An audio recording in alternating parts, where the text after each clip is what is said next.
सागरातील मंथन भीमात होते, समतेच्या भावनातील चंदन भीमात होते, तालात जीवनाच्या विषमता नाचली ही न्यायाची रागदारी गुंजन भीमात होते।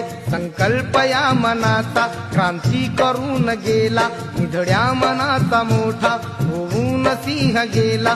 दिपविले कैक ज्ञानी माझ्या धुरंधराने, इतिहास घडविला माझ्या युगंधराने। ही आस नाही केली श्रीमंतीच्या धनाची, फुलविली बाग ऐसी येथे परिश्रमाची। दुःखाला झेलणारा काळाला छेदणारा, गुणवंत पाहिला मी अन्यायी झुंजणारा। विसरून गेला शेवटी जातीयतेची ज्वाला भीमराव